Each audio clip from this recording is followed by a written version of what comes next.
Welcome to Fantasy Sports Daily, powered by FantasyGuru.com. Monday through Friday at 12 p.m. Eastern Standard Time, 9 a.m. Pacific. Ray Flowers breaks it all down for you from a fantasy sports perspective.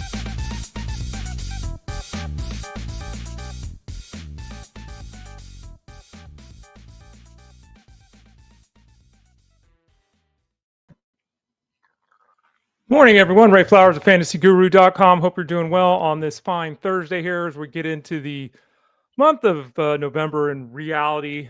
Start plugging away here, getting ready for the holiday season. I said this yesterday on the Elite Sports Show, which is on SiriusXM Fantasy Sports Radio Monday through Friday, 2 to 5 p.m. Eastern Standard Time.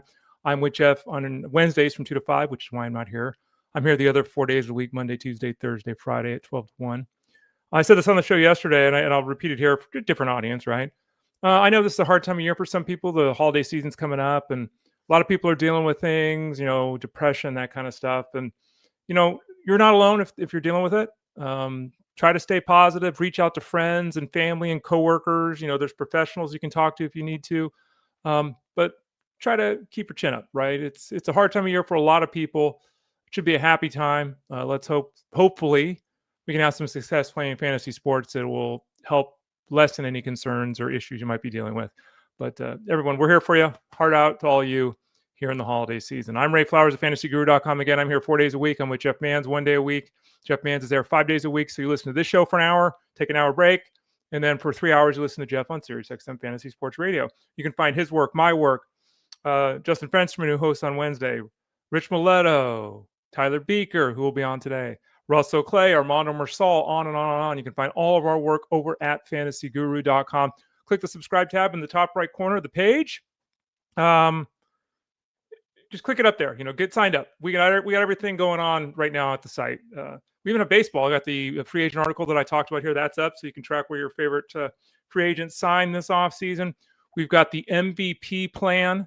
The MVP plan is basically everything that we do besides football and baseball. So if you want to get signed up right now for everything else, NASCAR, PGA, MMA, soccer, horse racing, basketball, NHL, get signed up right now with that MVP package. Again, click that subscribe tab in the top right corner of the page. We can always send a note to support@fantasyguru.com.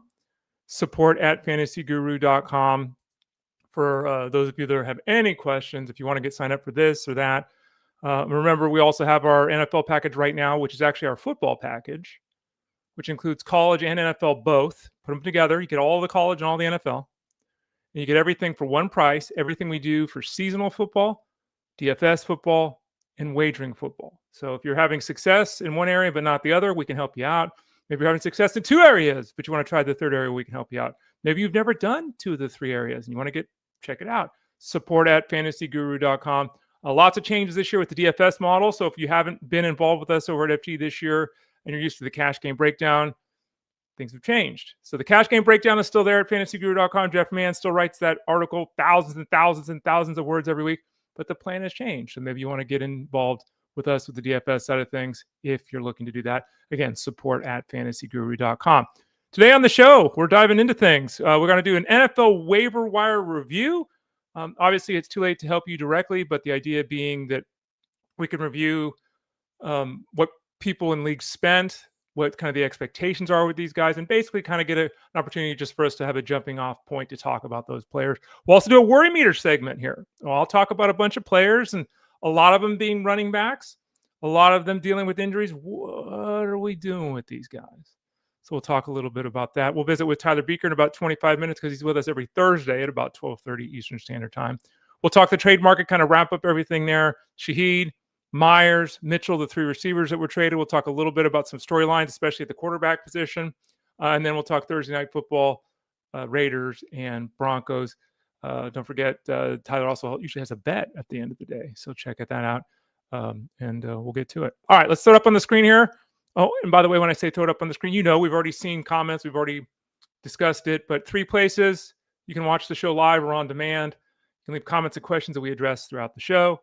YouTube.com/@ElitePlusNetwork, Twitter X @FantasyGuru site, Facebook.com/FantasyGuruHQ. Watch, listen, live, on demand, ask questions, all that kind of stuff in those 3 spots. Type in Fantasy Sports Daily wherever you listen to your podcasts. You can find us there.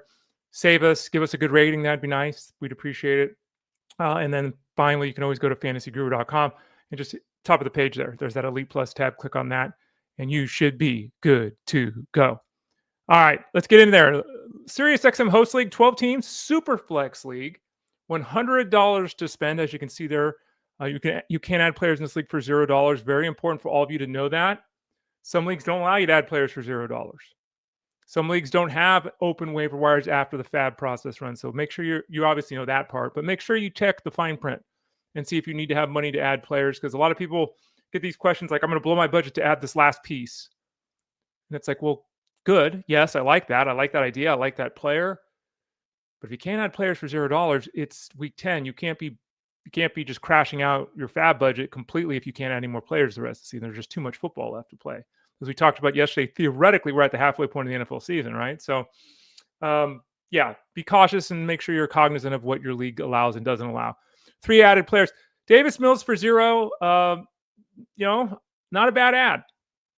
I mean, he's going to start this week. We didn't know for certain. Yesterday, we've got the news that C.J. Stroud will indeed miss a game with a head injury. Mills was fine last week. He's a very competent backup quarterback. Should he be expected to do big things this week? I'm not going to say yes, which is obviously what the rest of the league thought as well, because he went for $0. But, bye week, if you're trying to get 15 points in a super flex, you could do worse. There are certainly weapons around him, though the offense has not always been stellar this year for the Texans. DeMarcado for $0. We've talked about this on Monday here on the show, the fact that this backfield is a disaster for the Cardinals. Really does seem like at this point that DeMarcado is the lead back. He might have been the lead back the last couple of weeks if he hadn't lost that ball, that goal line celebration prior to breaking the plane before he got that touchdown. If that hadn't happened, he might have been the lead back of this team the last couple of weeks. So that's kind of what we're looking at now. We still haven't heard officially whether Trey Benson's in or out this week. It's Thursday. Haven't really got a yes, which probably means no for Benson. Ankle injury is taking a long time here. Hopefully Benson will be back next week, but it does not appear like he will be in action today. I see a comment here. Bucky Irving's at DNP today. It looks like another week out. We'll talk about him in the worry section here in a couple of minutes, so stay tuned for that, Murph. The other $0 player, Olamide Zacchaeus. Just like last week, seemingly every pass catcher for the Bears doesn't practice on Wednesday. This is why Wednesday practice reports don't mean jack. This is why, in all honesty, as we've said so many times, the only start and sit-in questions you should be asking or even worrying about right now are Raiders and Broncos. There's no point to be doing this other stuff, and everyone does it every week. There's no point. We just don't have the information. As we get deeper into the season, injury reports become more vague. Everyone's hurt, so we don't know what any of it means. So Zacchaeus for $1 or $0 here, excuse me. It's fine addition. It seems likely that all the receivers, including Burden, will be available this weekend for the Bears. That's the direction we're certainly trending in now, even though guys are missing practice. Totally fine to add Zacchaeus. I don't know how you're really going to play him. I mean, a good game. He got 6 balls, touchdown. Okay. Good game's 4 catches for 45 yards. He's one of those guys. But if more were to be hurt, or Burden were to be out long term, or there really is something to worry about with Odunze's health, I don't think there is. Yeah, Demario Douglas for $1. This is an interesting ad. Douglas has basically been the RJ Harvey of wide receivers. He's a guy that plays 15 to 20 snaps. He's a guy that gets 3 or 4 targets, and most of the time doesn't do anything. However, there's big plays, which is odd because Demario Douglas is not really thought of as a big play guy, but there have been many big plays for him this season. So he's getting those touchdowns that were kind of random, which is why the comp to obviously Harvey, who also doesn't play a lot of snaps. The difference for Douglas this week, at least, is we still don't know with Kayshon Boutte what that hamstring injury is. He wasn't practicing yesterday? Is he going to play this week? We just don't know. This might open up some more consistent looks for Douglas, though Douglas won't take over Boutte's role because Douglas is a slot guy. He's 5'9", 170 pounds. He's a little guy. So good addition at this price point. And in a 12-team league, starting 3 wide receivers in a week with 4 buys, yeah, okay, totally fine. Dalton Schultz, Colston Loveland, Luke Musgrave, 3 tight ends in the top 4 price point. The only other one was Beshal Tootin for $6. Tootin, again, as we said, Tootin's not a starter. He's not even usable. But if you got ETN and you don't have Tootin, now's the time to do it. Cuff, if you have a top 15 running back, cuff your running back. Because all the people, and we're seeing it this week with the concerns with James Cook, right? All the people that didn't cuff their guys, who took the Ray Davis and the Tutons and all these backups. They've dropped them. They've moved on. You've all asked, we've talked about this on the show 400 times. You've all done this yourself. You've all done the carousel of backup. You've all done it. I mean, it's the common question I get every week. Now's the time, even if you don't believe in handcuffing. Double-digit weeks, handcuff your running back. Schultz for $4, Loveland for $7, Musgrave for $18. Loveland, I'm glad the bidding wasn't aggressive. 7%, it's fine. He caught 2 touchdowns. He had that 1 touchdown with the 2 defensive backs ran into each other and fell over. That's not going to happen ever again. Kmet, we're not certain about his outlook this week, but if Kmet's back in there, it really does cap Loveland. Even without Kmet on the field, Loveland's probably a 5-target week kind of guy, 4-target. It's it's a bye week. Kelsey's down, Ferguson's out. Okay. Luke Musgrave at 18. Jeff Mans has spoken very highly of him repeatedly on the show this week. So if you've heard SiriusXM Fantasy Sports Radio, you got that. He's got an opportunity, obviously, to run out the clock or run out the rest of the season as the starting tight end for the Packers with the injury to Mr. Kraft. And frankly, Musgrave was a pretty darn good prospect. In fact, ahead of Kraft when they came out of college. So we'll see how that plays out. Next league, we've got an Elite Listener League. That's maybe some of you even listening today are in that league with me. We have a bunch of leagues where you all get to take on Jeff and me and Ted and the guys, Armand, Sandro and Phil. 12-team league, $1,000, traditional setup. Nothing overly fancy about this one. Let me pull it up. I think we got an extra flex spot, right? That's so many leagues. We have 2 extra flex spots in this league. 3 flex spots in total. So this is the way you do it, folks. Quarterback, running back, wide receiver, tight end, 3 flex spots. So that's how we're rolling here. And you'll see 3 bids here. And I don't mean to put down someone, especially if you're listening, but I talk about this all the time. Don't bid the way these first 3 bids went. Don't ever do this. Luckily, there was not a lot of heavy bidding this week. Never bid big, round, obvious numbers. If you're going to bid 150, bid 153 because someone's going to bid 150. If you're going to bid 125, bid 129 because someone's going to bid 125.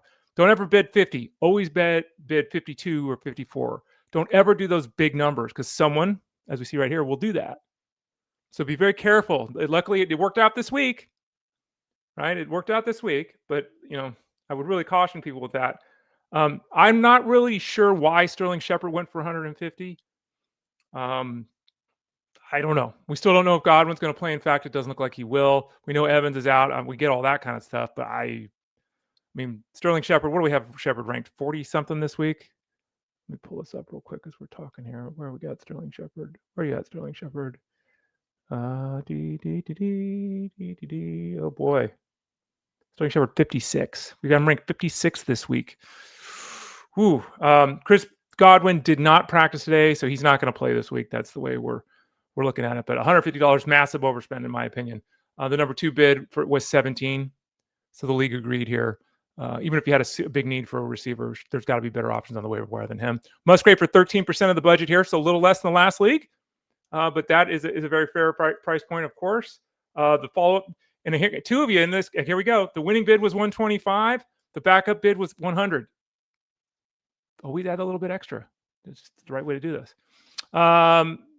Chris Rodriguez went for 50. Rodriguez played late. Look, the bottom line is they don't really have a running back. They don't have a lead running back. It's a committee with the Commanders. We know that. McNichols plays a lot of the third downs.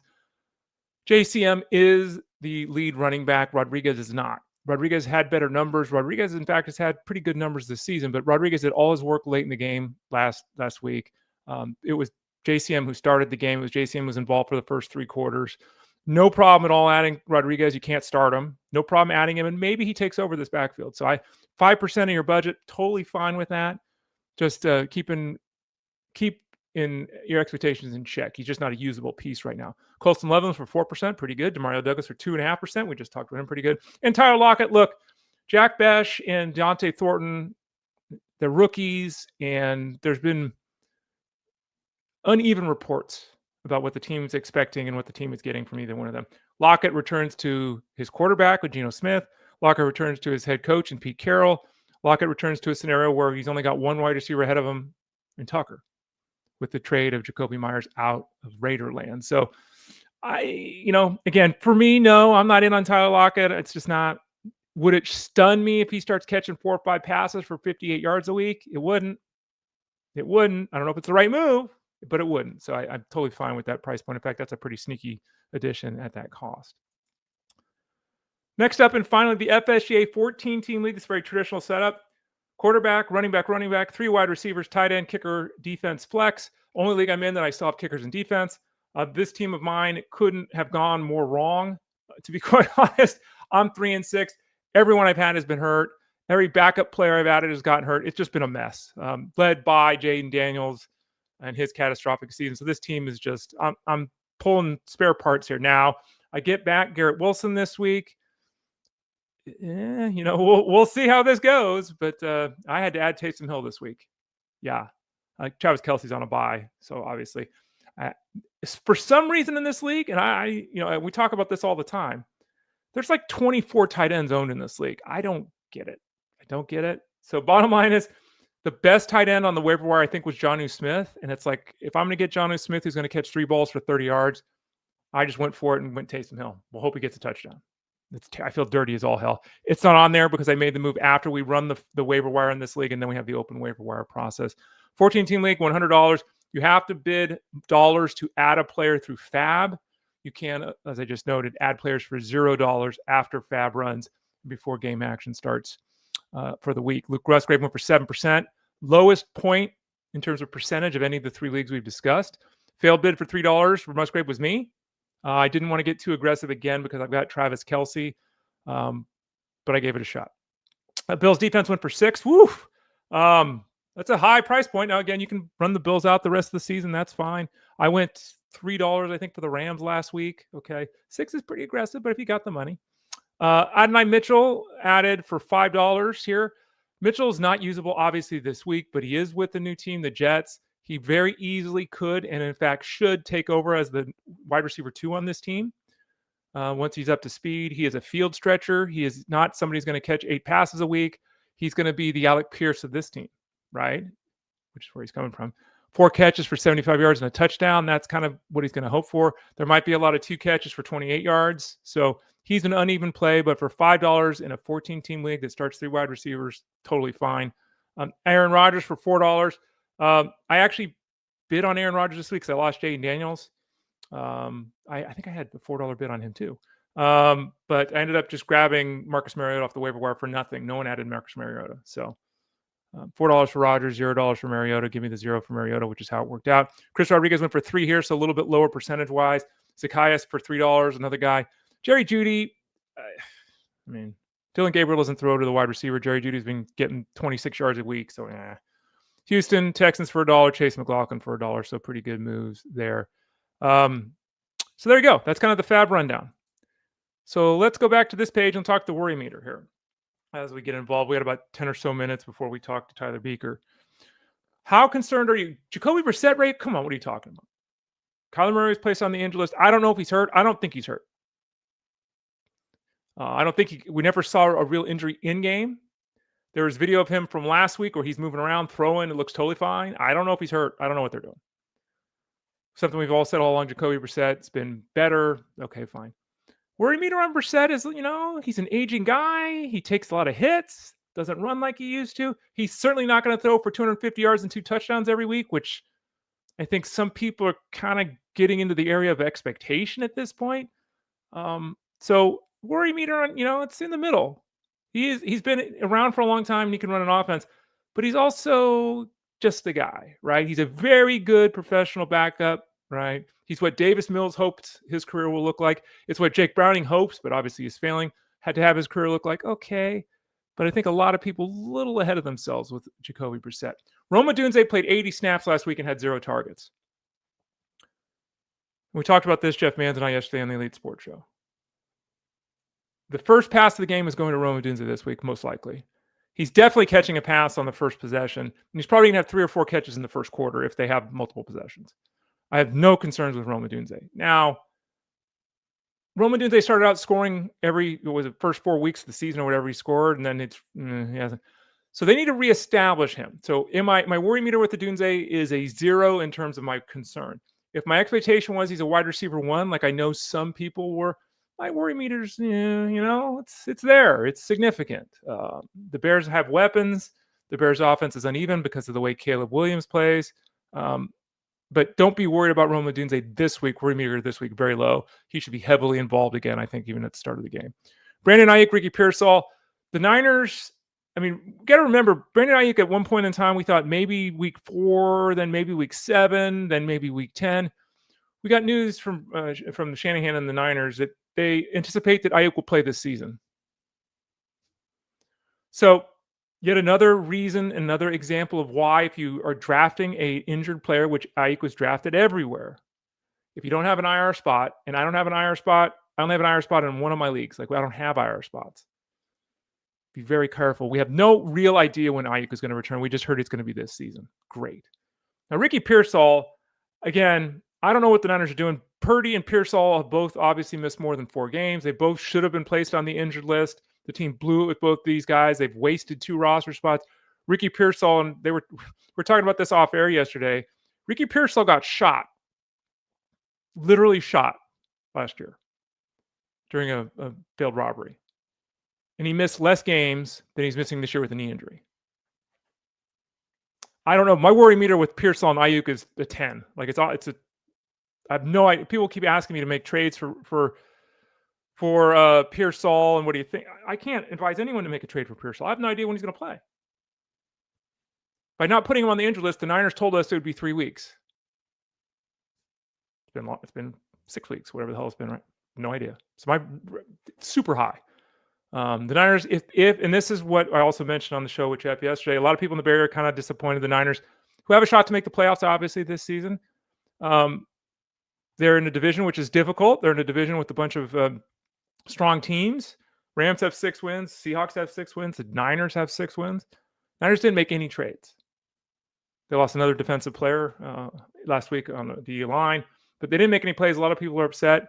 I am assuming the Niners are basically just saying we need to get healthy. We need to get Purdy back. We need to get Jennings going. We need to get Aiyuk back. We need to get Pearsall back. So they're just hoping to get healthy. I think that's their trade deadline if they can make it happen. Who knows? Terry McLaurin hurt again. I don't think it's officially been said he's out this week, or maybe it is. I forget. It's all running together. Let's say he has officially been ruled out this week. He's not playing this week. I'll look this up as we're talking to make sure I'm not speaking out my rear end. But he's not playing this week. I know that. He hurt the quad again. It's just another scenario. Yeah. Commanders coach Dan Quinn doesn't foresee him playing this week. Again, this is another scenario with McLaurin that they could have put him on the injured list. They didn't.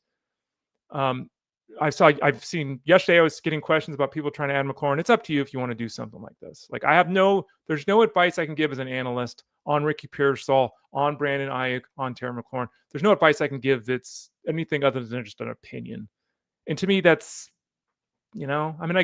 theoretically everything I say is an opinion, but I don't know anything more than you know, right? I don't have a friend who's the trainer for these teams who's working with, all I know is if I had Terry McLaurin, I'm probably holding him.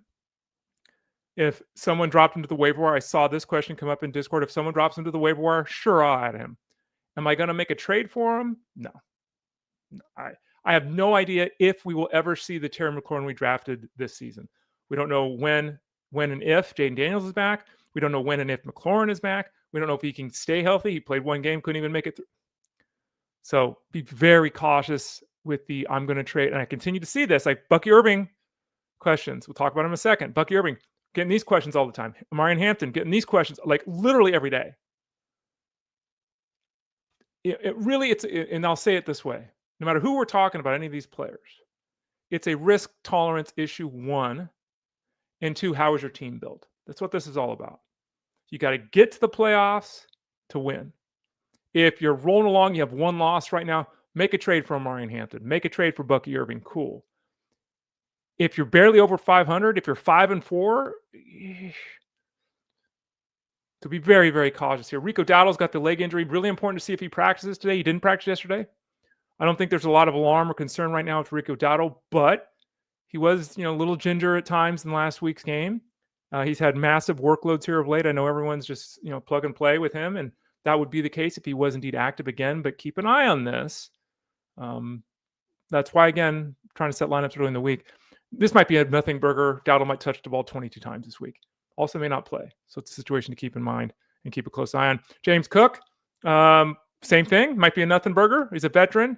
We talked about this on the Elite Sports Show yesterday.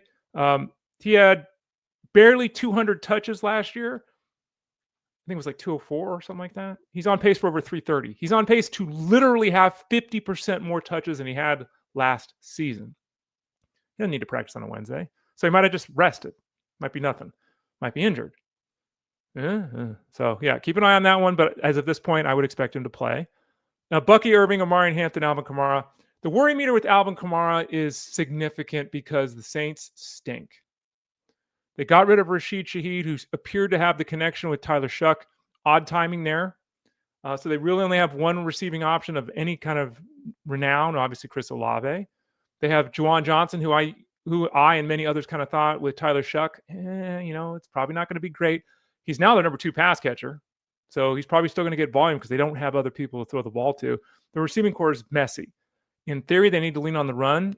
It hasn't worked. The running game has been ineffective. They don't produce first downs. They don't control the clock. They don't have a bunch of possessions.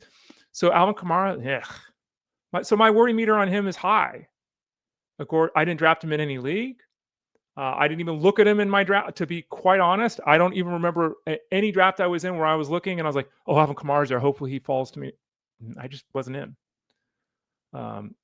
I hope he can establish himself as a guy catching 4 or 5 passes a week, which for Alvin Kamara, how could he not in this offense? But he hasn't to this point. It's just bizarre. I don't get it. I know Kellen Moore doesn't love throwing to the running back, but dude, you got to have some situational awareness. Your team is not good. Get the ball to this. Anyway, we'll see. But my worry meter with him is high as it's been all season long. Now, the final 2 guys, Irving and Hampton. Again, what we do know with Hampton is that Hampton is going to be out through the bye week. We know that for sure. The bye week, we're in week 10. So that's week 10, week 11, bye week 12 for the Chargers, meaning week 13 is the earliest that Hampton can play. We did not hear in this report that we got from the team that Hampton would be active in week 13. We just heard that's the first chance he'll have to be active. So let's even say it's week 13, which again, at this point, I don't know. Say it's week 13. Are you going to immediately play him in week 13? Yeah, I think you're going to want to see how he does, right? Do they give him a full workload? Because again, this has taken a lot longer than we expected. Is he going to get 80% of the touches? Is he going to play 75% of the snaps? I don't know. What if he's not back until week 14? Are you going to play him if you need to win to make the playoffs? So the timing of this with Hampton, we just don't know when he's going to be back. And the concerns about what to expect when he does return, especially at the start. I mean, are you going to make a move for a guy that you legitimately don't know is going to play 75% of the snaps till the first week of the playoffs? That's pretty risky. Now, we mentioned earlier that Chris Godwin was out with the fibula issue yet again today in practice. As we saw in the chat, Bucky Irving did not practice again today. My worry meter with Bucky Irving is high. Okay. He hasn't played since week 4. They had a bye in week 9, and he's not practicing. So it's not impossible for him to play this week. But the fact that they had a bye week and he's still not practicing, not looking good for Bucky Irving this week.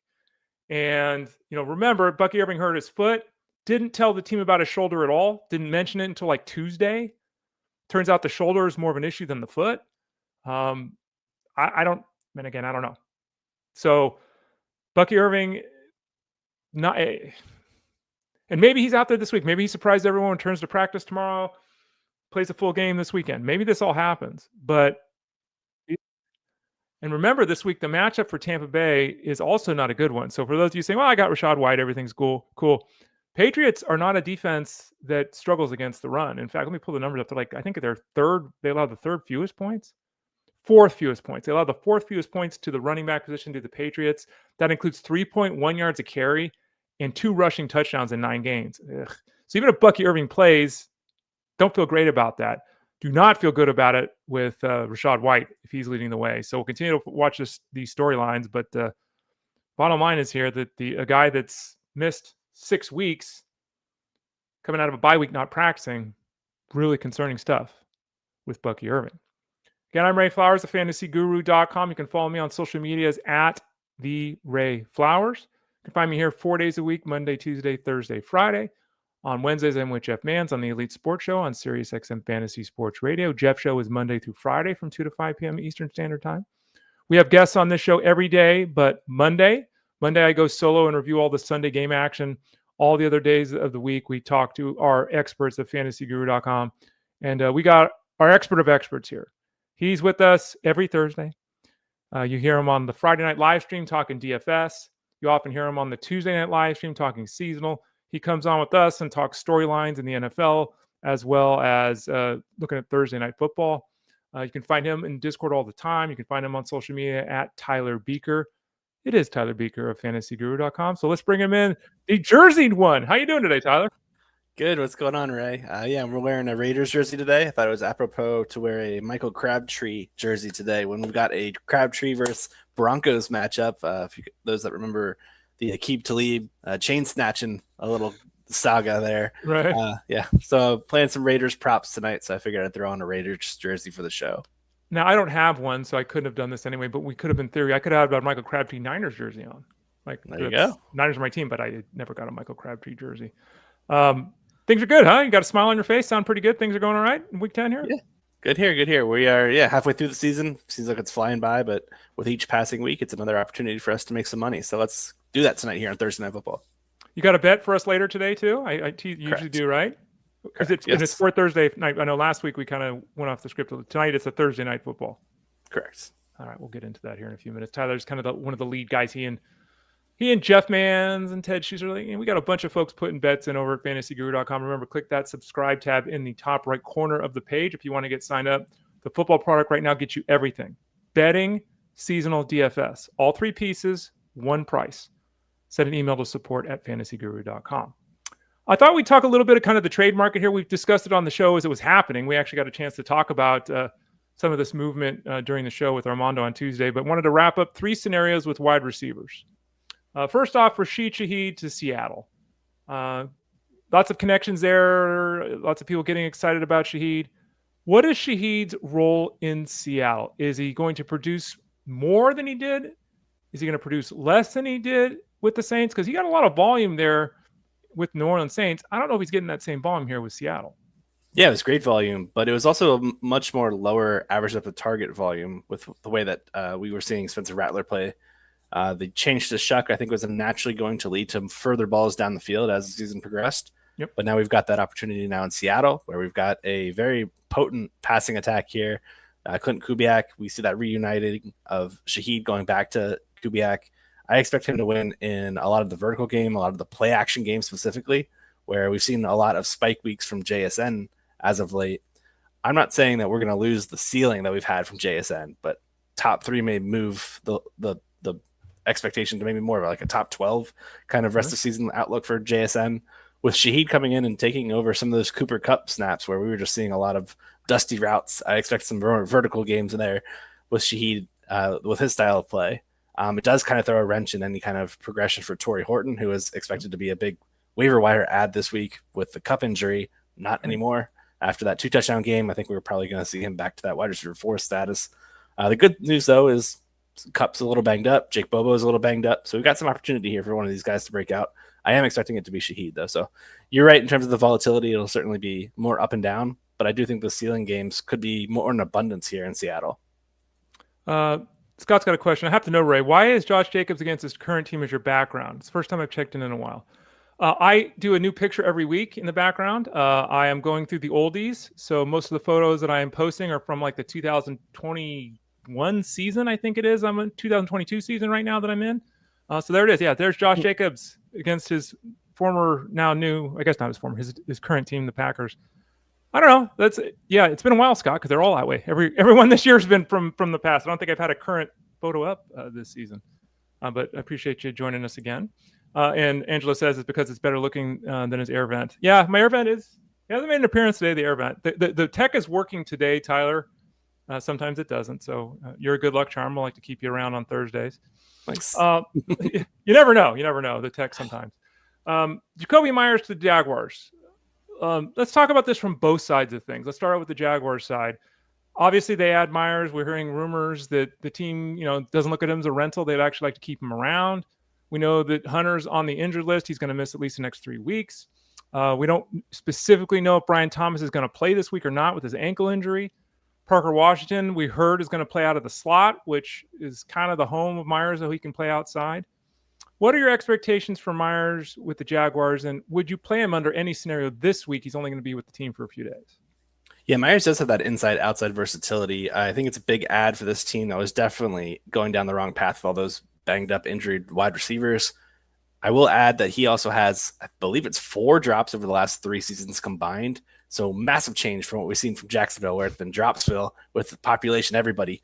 They are among the league leaders in total drops. So I think adding him there is just certainly an upgrade there for Trevor Lawrence in terms of his completion percentage.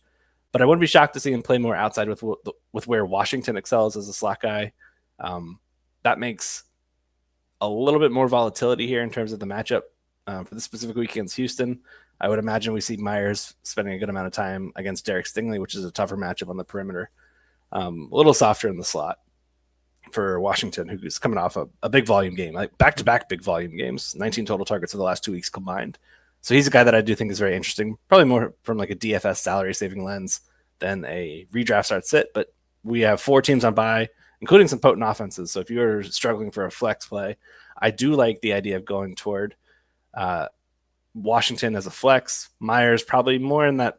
I'd also say flex as well, because we want to see some continuity there. And on a short week with limited time to get used to the playbook, we are unsure of the route participation mark and targets that he'll earn here. So he is a bit of more of a dice roll, but I would be fine playing him in the flex.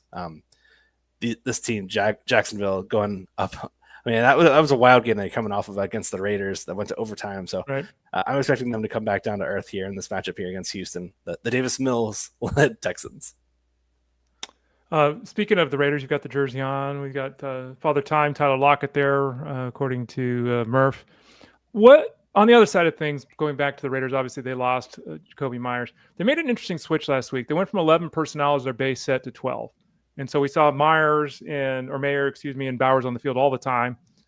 Significant shift. I don't know if that was in preparation for this week, because you look at this receiving core and it's like, ugh. I mean, their top 2 wideouts are both 5'10", 180 pounds. They've got 2 rookies that everyone's hopeful of, but I don't think anyone thinks right now they're ready. What does their receiving core look like? Is it just Brock Bowers and that's it? Is Michael Mayers somebody that's interested? Do you think Tyler Lockett, YOLO? Like, what do we got here? This specific matchup, I think, could get real sour real fast for this Raiders passing attack, where if they fall behind, this pass rush for Denver, I believe they have a 12-sack lead on the next highest defense in terms of how quickly they begin to the pressure. Granted, a dozen of those were probably just against Justin Fields, where they would just seem to go sack after sack in that London game. But yeah, we're looking at, I think, a tough spot for these vertical guys who tend to win deeper down the field. It's just, I don't think we're going to see a lot of time for Geno Smith under center to be able to get to these guys consistently. So I think we're going to see more of the short stuff to the tight ends. We've seen a lot of Brock Bowers. Last week, it was not just inline usage. It was slot usage. It was out wide usage. And I anticipate that being the status quo for the rest of the season, where he is essentially their wide receiver 1, just in tight end by designation only. So that said, I think he's going to be the guy that they're going to lean on quite often. I have less bullishness on guys like Trey Tucker, Lockett, Dante Thornton, Jack Besh. I think these guys are all real thin plays here on a short week against a tough Denver defense. Like, even without Surtain, this is a tough team to complete passes against. So I'm really just kind of putting all my eggs in the Brock Bowers basket. Maybe we get 1 or 2 deep shots at Trey Tucker. And Tucker, I mean, we've seen some sporadic ceiling games from him. So maybe there is the possibility that he's that guy that comes out and emerges. We know he's the number 1 guy in terms of routes run and all of that, but the target volume for him is just oscillated back and forth so greatly week to week, where he is a tough click for redraft leagues. Oscillated. Great word. Tyler Beaker, fantasyguru.com, joins every Thursday at 12:30 Eastern Standard Time. Let's talk some Jets here. Looks like Garrett Wilson's going to return. Yay. I don't think we still know who the quarterback is. I don't think they've officially announced it, which is utterly preposterous. Last time we saw the Jets, they had 500 yards of offense. But anyway, Garrett Wilson and Scene. Like, the rest of this receiving corps is woof. Mason Taylor's made some inroads. Okay. But they made a move to Adonai Mitchell. And, you know, it didn't work out with the Colts. That's fine. But there certainly is the potential for Mitchell with this receiving core to emerge as the 2. And, be that deep threat. Like that's a skill set that he brings. He could be their Rashid Shaheed as an example. He could be their Alec Pierce. Any long-term hope that Mitchell does something in 2025? There was talk entering the NFL draft that he could have been a potential first rounder. He ended up sliding to day 2, but I mean, this guy has all-world speed. We saw it on display that one game where Alec Pierce missed, where he had massive plays. He picked up a huge touchdown. Randy Moss, a defensive back, and then dropped the ball right before crossing the pylon. Right. Yeah, everyone's well aware of that. A few plays later, he gets called on a terrible hold, brings back a Jonathan Taylor 50-yard rushing touchdown. That was the end of his time in Indianapolis, essentially, that game. So I do think a fresh start's fantastic for him. I do think there's a lot of overlap in terms of the skills that he provides and what Arian Smith, one of the rookies from this year's draft class for New York, also provides as the undersized, speedy guys. Man, it's tough to get excited about anybody, though. Like, it's just that Justin Fields is among the least accurate quarterbacks right now in the league, consistently under pressure, consistently holding the ball too long. And it's just a lot of 3-and-outs, a lot of punts. I'm just not super bullish. I mean, I would say that if there were a matchup, it'd probably be against a man-heavy defense like the Cleveland Browns, where we want to try to take those one-on-one shots to speedsters. So maybe we get 1 or 2 deep shots and get lucky there with him. But I'm just very bearish in terms of his potential ceiling, in terms of a future outlook and investing. I would not really be trying to grab him on any kind of redraft squads. I mean, I think he was barely rosterable in dynasty squads where it was really just you hold on to the draft capital. But that's kind of where I am with him. I'm just not excited about this Jets team. I just want to fast forward this group and get to the end of the season for them. Tyler Beaker, fantasyguru.com. Let's talk some quarterback situations. Marcus Mariota is going to be the quarterback for, we don't know, for a while, it looks like, with Jaden Daniels, maybe the rest of the season. He's Jaden Daniels light, right? Like, he can use his legs. He's been around, he kind of, the receiving core is beat up. McLaurin's down again. Like, is Mariota just wide receiver, quarterback 2, super flex guy the rest of the way, and, a moderate one at that? Or is there anything to get excited about? That's how I view it. It's tough to get excited about him. The passing element is just so hit or miss here. And we're looking at 25 rushing yards per game. Like, that's cool. That's not really a needle mover. I mean, we're not going to get like the 40 to 80 plus kind of like massive outings we could have seen from Jaden Daniels. And then you throw in the injuries, the pass catching group, the offensive line's playing kind of okay. They're not really a point of weakness. It's more just what can Cliff Kingsbury do to get the most out of this offense? And I just see them struggling week in and week out. They draw the Lions this week. Lions, I believe, are 9.5 road favorites against Washington. So it's just looking downhill for them. So I'm not even in on like any of these pass catchers from like a DFS lens. Like, you would think like 9.5 points. Like, yeah, trailing game script. Let's get Debo involved. Someone else can go that route. I will not be. Tyler Beaker, fantasyguru.com. Davis Mills will start this week for the Texans. They face the Jaguars, who have actually given up 19 touchdown passes in 8 games. Anything to get excited about with Davis Mills this week? I know we were talking about him earlier on the show, like he's a super flex guy that people are turning to because of buys, or maybe they had CJ Stroud. Same thing as Mariota, that's all it is, or is there something to be interested about because of the matchup? Yeah, the Jaguars are giving up a ton of fantasy points to the outside, specifically on the perimeter, specifically out deep, which is where Nico Collins thrives. So if I were him, and I would just be throwing up the ball every other drop back to Nico Collins, just hoping he comes down with some 50-50 jump balls. When he came in last week, he averaged just about a 30% target share and targets over toward Nico. So he does know the assignment. Get the ball to your stud. The problem is it's the same shaky offensive line that Stroud had been playing behind all season that's led to just such a variable drive-to-drive outcome for this offense. It felt like any given drive, we could see a 3-and-out. Any given drive, we could see them string together 9 plays and reach the end zone.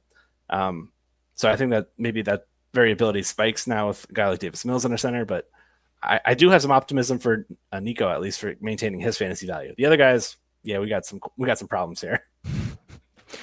Well, a guy that's avoided problems no matter what's gone on around him is Baker Mayfield, coming back off the bye week this week. Not an easy matchup against the Patriots. We heard earlier today, we saw the report already that Godwin's not practicing again. He's not going to play this week. We know Evans is out. Bucky Irving's still not practicing. He's probably out. I have zero confidence that Rachaad White's going to be able to run against the Patriots effectively. We've all just plugged and played Baker because, it's 2 touchdowns every week and all of that. is it finally to the point where you need some help here and you got some concerns, or am I blowing this out of proportion? No, this is a fun matchup in my eyes. Both these defenses elite against the run, so I think we're going to see both these throwers dropping back often, and to me that makes for a fun fantasy matchup. Passing generally makes for larger larger overall total play volume, and it provides an outlet for spike production. The Patriots are also possibly down without Christian Gonzalez battling through a concussion injury, so I think it's a good matchup for Egbuka, who gets some rest, who was also banged up prior to that bye week. They might be getting back Luke Gadecki, the right tackle. I'm not sure about that. He's returned in limited fashion, so be on the lookout for that. But yeah, I think this is going to be a game where we see both teams just drop back and throw heavily. So to me, that makes Baker appealing.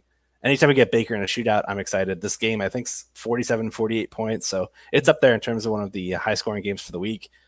And again, I think we're going to see each team shut down in the run. So give me Baker in a shootout. I'm definitely all about that.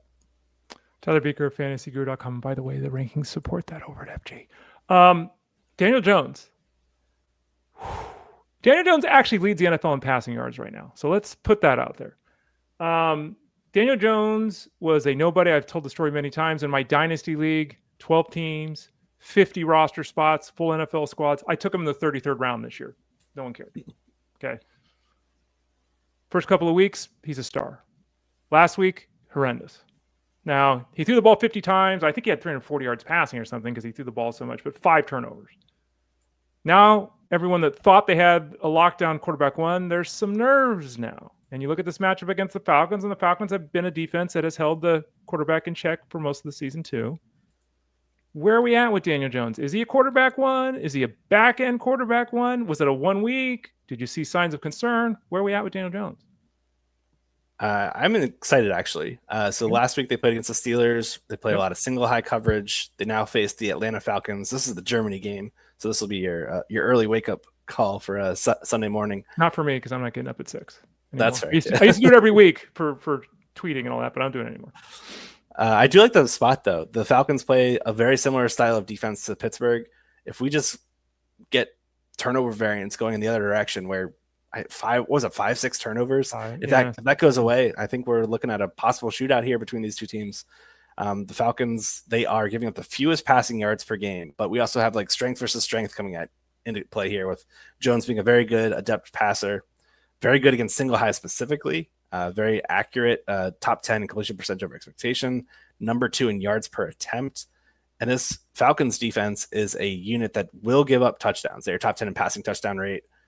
They are also not fantastic on the outside. AJ Terrell, Mike Hughes, the perimeter cornerbacks, I think these guys are certainly exploitable. I think we're going to see another matchup here where Alec Pierce went absolutely nuts last week. 13 targets, almost 200 total air yards. I think we're going to see a repeat performance of that, where he's just getting him one-on-one versus Mike Hughes, him one-on-one versus Terrell. See what you got. Mano y mano. Michael Pittman, he's been fantastic in terms of reaching the paint consistently week in and week out. Falcons are really middle of the pack in terms of fantasy production allowed to outside receivers. And then you throw in the interior matchup. This team lost Divine Diablo, one of their interior linebackers, not really a household name or anything, but since losing him, they've just been beaten up by opposing tight ends. So I think it's a good spot for Tyler Warren to bounce back.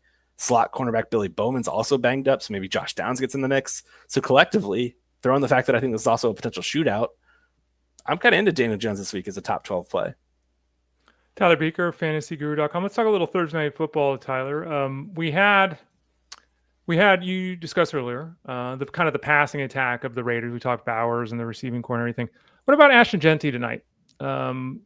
It's easy to say downgrade him a little bit. It's also easy to say they don't have a choice. It's one of those things, like, to win, they're going to have to get him the football, and he probably touches it 15 times regardless. Mid-level running back 2 this week. Am I overestimating the matchup, or is he lower than that for you this week? What do you got with Ashton Genty? Yeah, mid-level RB2 feels correct. I was actually looking at betting the under on his rushing yardage prop. I did not take it because it was at 55 yards. That felt a little bit too low to take a bet on him, but I don't dislike it. Maybe if you have the FanDuel your way, you can expand that a little bit and then take the under on the your way. Pardon me. But I do think it's a tough matchup. Broncos are pretty solid against the run. I think it's going to be some uphill sledding, and especially if they get behind early, where this team is like they're going to find some struggles here. And I feel like this is the type of game where there was it 9.5 the spread. It's a type of game where we could really see it snowball in the second half, where Broncos just drive after drive putting up points. Raiders just become more and more one-dimensional out of necessity. And it's really just going to limit Genty to being a pass-catching back, where we've seen him provide some ceiling performances in that lens. But he's going to really need to come through in that regard to put up a good fantasy outing here in week 10. On the other side of things, I mean, the Broncos are winning games. They're winning all the games at home. They've also been very uneven the last couple of weeks. It seems like, fourth quarter. Oh, we're playing a football game. Like, it's been, we haven't had 4 quarters of football from the Broncos very often this season. Bo Nix, a lot of times Bo Nix goes out there and you watch the game and he makes some nice plays, and other times you're thinking, oh, this is a second-year quarterback. Like, you can see it. Seems to get in the end zone a couple of times every week, so we're happy in the fantasy space, though he's not always really effective. Is this a matchup where he's going to be effective? Because, I mean, the last 3 games, he's barely completed half his passes. Yeah, in fact, struggles could continue. I do think this is a good spot for him on paper.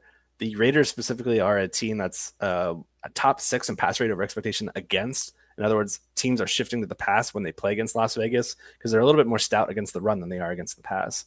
I think it's a good spot for guys like Cortland Sutton to get back on track. Looking at Bo Nix to be really the engine of this offense here in this matchup. Usually we've been able to depend on the J.K. Dobbins, R.J. Harvey combo for quite a bit.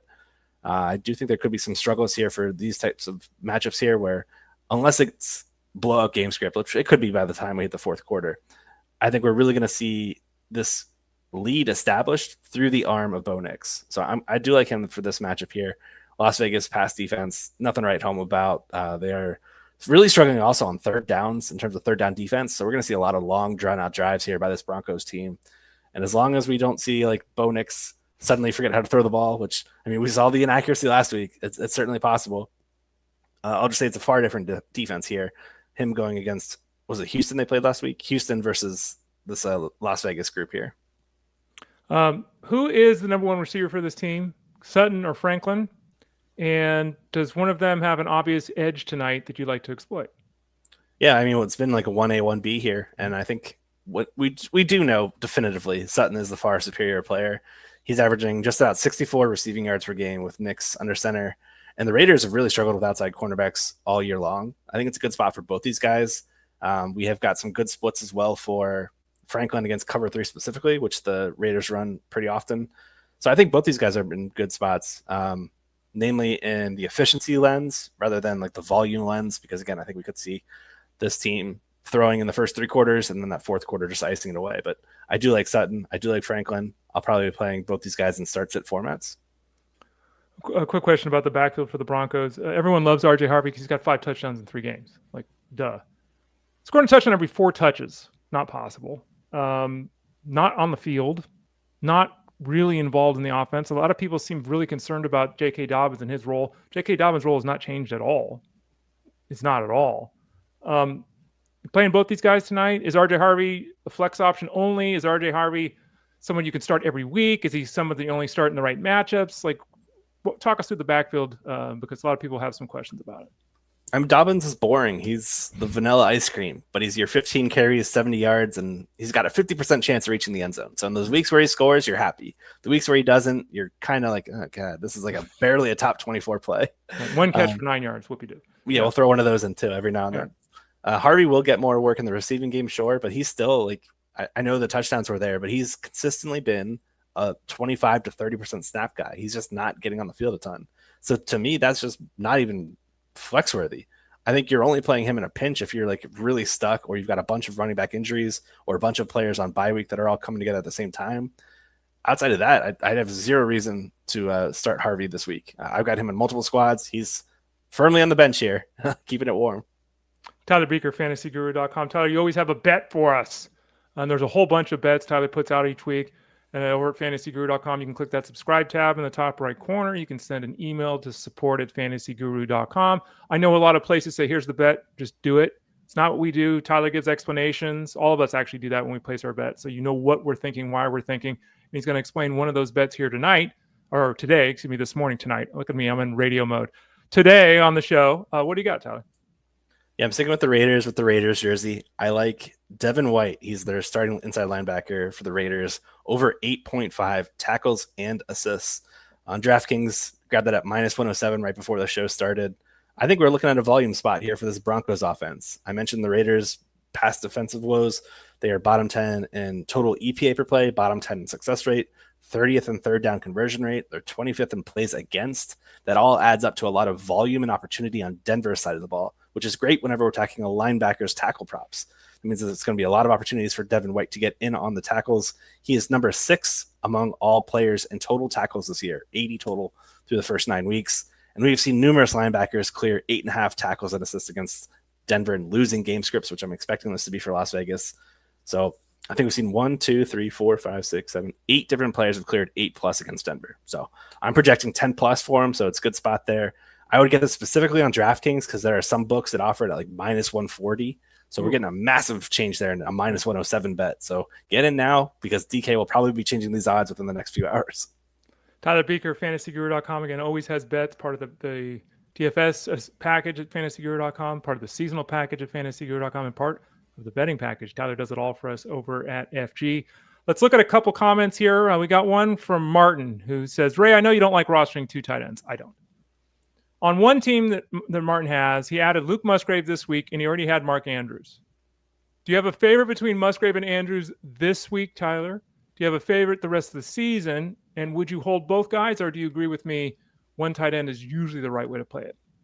Yeah, one tight end's usually the way to play it. You got to be cognizant of Andrews too. Like last year, he got a lot of his fantasy production through touchdowns. It was just the way this Ravens offense has played under Todd Monk, and that's how Andrews is getting his points. And we also have to keep in mind the first half this year, half those games were without Lamar Jackson. Lamar returns, boom, 2 touchdowns for Andrews. There's your medicine right there. Now we've got a matchup here against the Minnesota Vikings, a team that plays too high, a lot of blitzing. We've got a fantastic splits for Zay Flowers against the blitz as Lamar's guy, but we know Zay Flowers, he's not the red zone guy. It's Mark Andrews. It's the other tight ends. So you're still touchdown chasing with Andrews. Just know that this is a good spot.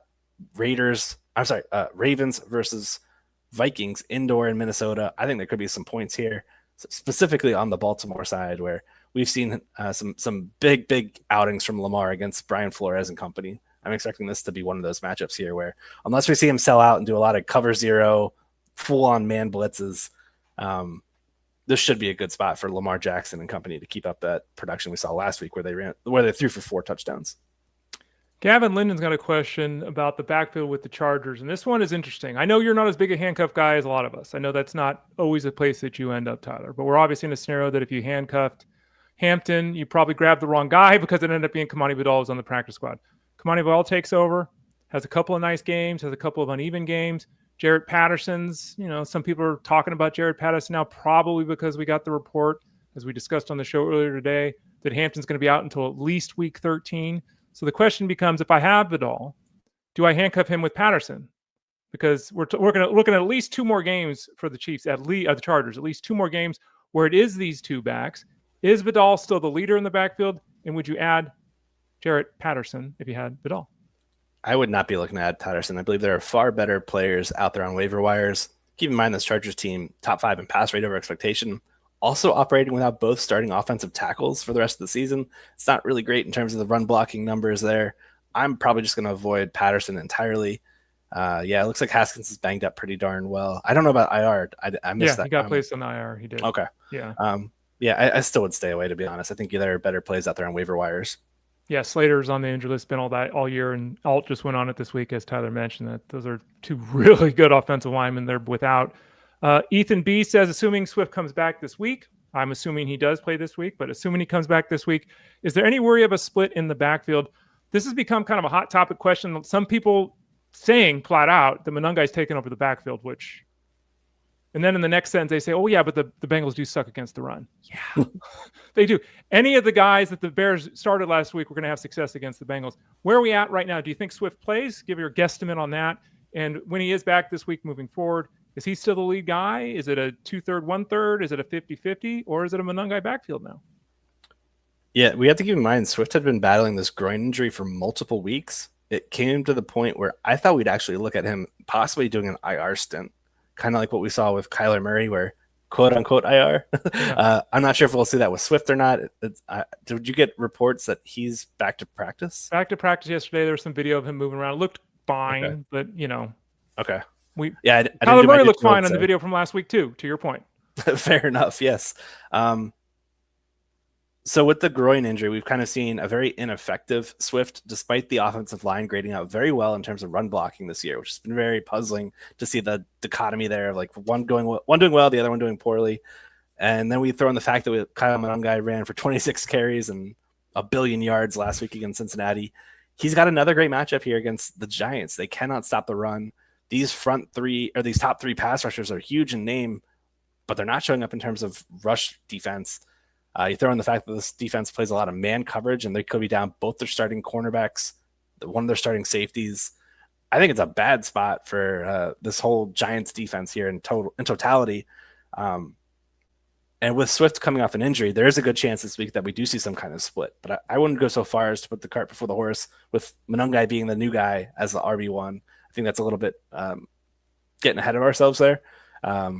We do need to take this week by week, though, to see what kind of status Swift is with the injury. Because like I said, it's been a lingering thing that's happened for multiple weeks.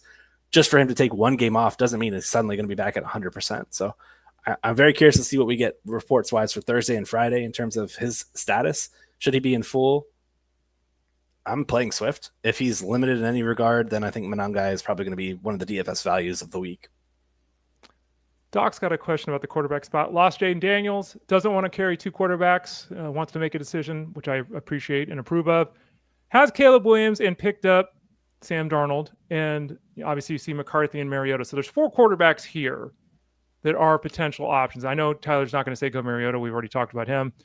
Probably not going to say McCarthy. We haven't talked about him, but, McCarthy's been Darnold we discussed earlier in the show, and then Caleb Williams. We're just talking the Bears here.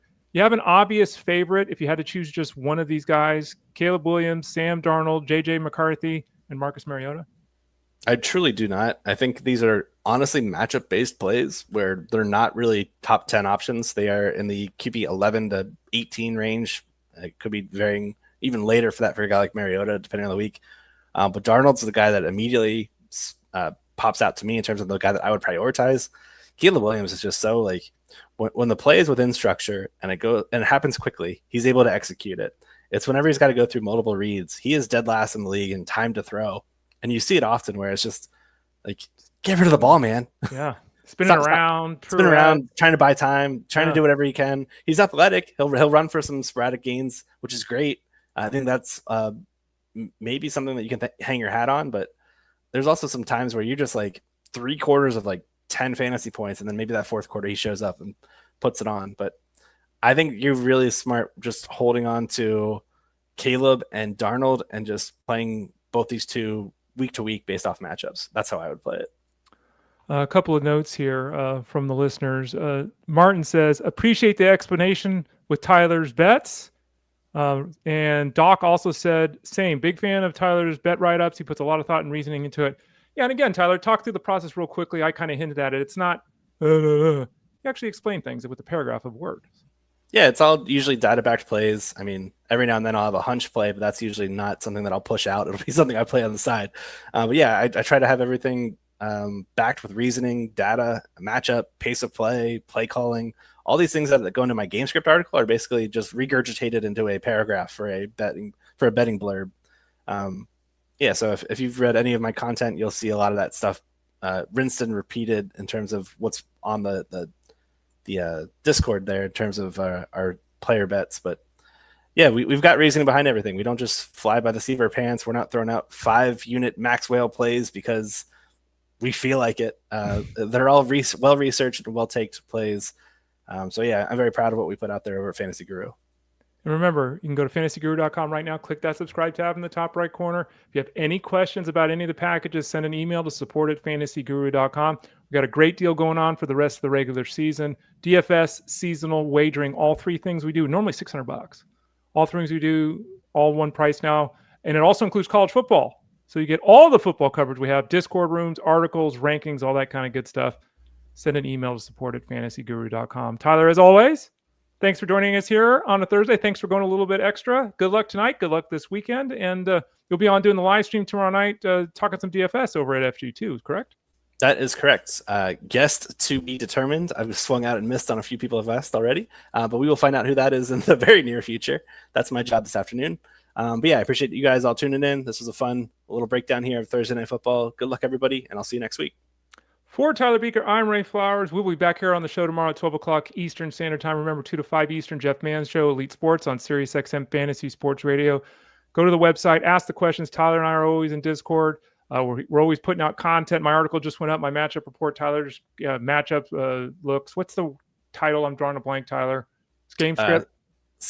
Game script. Yeah, projecting game script and scheming for success. Yeah. Scheming for success. That was it. Those are always up over at FG2. Check it out. Good stuff. Tyler, thanks again. I'm Ray Flowers. We'll be back tomorrow at 12 o'clock Eastern Standard Time right here on the show. Fantasy Sports Daily, powered by fantasyguru.com. Good luck on Thursday. We'll talk about the game tomorrow right here.